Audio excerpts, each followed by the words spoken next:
Magkakaroon nga ba ng malawakang reshuffle sa loob ng Philippine National Police? Hi guys! Welcome back to our channel. Today, pag-usapan natin ang bagong acting PNP Chief Police Lieutenant General Jose Melencio Nartates at ang posibilidad ng malaking pagbabago sa key positions ng ating kapulisan. Sa isang interview, sinabi ni Nartates na pinag-aaralan niya ang posibilidad ng reshuffle sa mga opisyal ng PNP. Ayon sa kanya, if we were talking about changes, we will study kung nagwo-work ba talaga ang organization. Kung bawat commander ay nagtatrabaho, will audit the unit.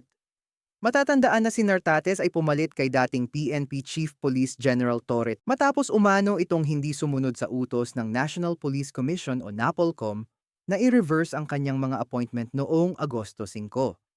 Kasama sa mga order ni Torre ay ang paglipat mismo kay Nartates bilang commander ng Area Police Command Western Mindanao.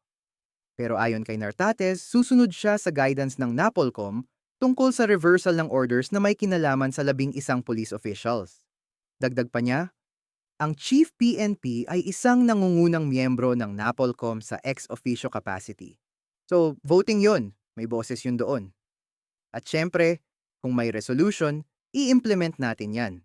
Samantala, nang tanungin kung magkakaroon ng bagong spokesperson ng PNP, sinabi ni Nartates na nasa Public Information Office na ang lahat ng impormasyon at reports. Kaya, ayon sa kanya, baka hindi na kailangan ng hiwalay na spokesperson. Gayunpaman, aaralin pa raw niya ito dahil si Police Brigadier General John Fajardo ang kasalukuyang designated spokesperson ng PNP. Ano sa tingin niyo? Makakabuti ba ang reshuffle na ito sa kapulisan? Comment down below ang inyong reaksyon. At syempre, huwag kalimutan mag-like, share, at subscribe para updated kayo sa mga political at national news content dito sa ating channel.